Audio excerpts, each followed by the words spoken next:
এক নারীর অন্ধকার থেকে আলোয় ফেরা। কখনো কি ভেবেছ একজন মানুষ যে একসময় ইতিহাসের সবচেয়ে ভয়ঙ্কর কাজগুলোর একটি করেছিল, সেই মানুষই একদিন হয়ে যেতে পারে ক্ষমাপ্রাপ্ত? আজ আমি তোমাকে শোনাবো এক নারীর গল্প, যার নাম হিন্দ বিনতে উতবা।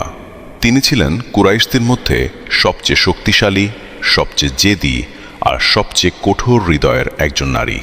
বদর যুদ্ধের দিন তার বাবা, ভাই এবং চাচা তিনজনই মুসলমানদের হাতে নিহত হয়। সেই রাত একটি সাধারণ রাত ছিল না। একজন নারীর বুকের ভেতর আগুন জ্বলছিল, কিন্তু অবাক করার বিষয়, তিনি কাঁদলেন না, এক ফোঁটা চোখের জলও ফেললেন না। বরং তিনি শপথ করলেন, যতক্ষণ না আমি প্রতিশোধ নিই, আমার জন্য হাসি হারাম, আমার জন্য সুগন্ধি হারাম। সময় গড়ালো, এলো উহুদের যুদ্ধ। হিন্দের মনে তখন একটাই লক্ষ্য, প্রতিশোধ। তিনি ডেকে পাঠালেন এক হাবশী দাস, নাম তার ওয়াহশী। তিনি বললেন, যদি তুমি হামজা রাদিয়াল্লাহু আনহুকে হত্যা করতে পারো, আমি তোমাকে মুক্ত করে দেব। হামজা রাদিয়াল্লাহু আনহু নবী সাল্লাল্লাহু আলাইহি ওয়াসাল্লামের প্রিয় চাচা এবং যুদ্ধক্ষেত্রের সিংহ।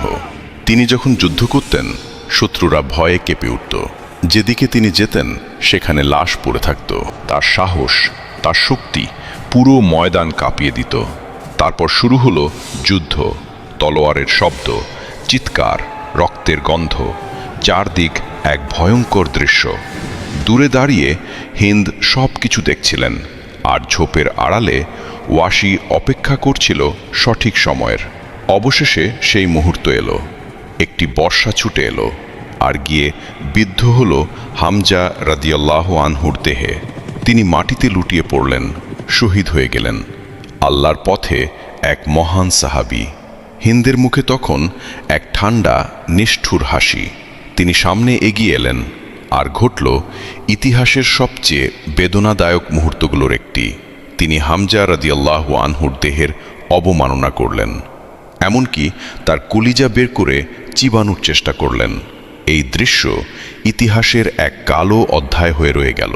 কিন্তু গল্প এখানেই শেষ নয়। বছর কয়েক পর মক্কা বিজয়ের দিন এলো। আজ আর যুদ্ধ নেই, আজ আর প্রতিশোধ নেই, আজ ক্ষমার দিন। সেই একই হিন্দ, যার হাত একসময় রক্তে রঞ্জিত ছিল, আজ দাঁড়িয়ে আছেন নবী সাল্লাল্লাহু আলাইহি ওয়াসাল্লামের সামনে। তার কণ্ঠ কাঁপছে, তার চোখে ভয়, অনুশোচনা, লজ্জা। তিনি পড়ছেন, লা ইলাহা ইল্লাল্লাহ মুহাম্মাদুর রাসূলুল্লাহ। একসময় যিনি ইসলামের সবচেয়ে বড় শত্রু ছিলেন, আজ তিনি একজন মুসলমান। ভাবতে পারো, যার কারণে নবী সাল্লাল্লাহু আলাইহি ওয়াসাল্লামের প্রিয় চাচা শহীদ হলেন, সেই নারী আজ ক্ষমা চাইতে দাঁড়িয়ে আছেন। আর তখন ঘটে সবচেয়ে অবাক করা ঘটনা।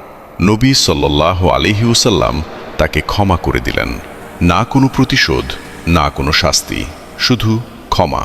এই গল্প আমাদের শেখায়, মানুষ যত বড় পাপই করুক, আল্লাহ চাইলে তাকে হেদায়েত দিতে পারেন। আর ইসলাম ঘৃণার নয়, ক্ষমার ধর্ম।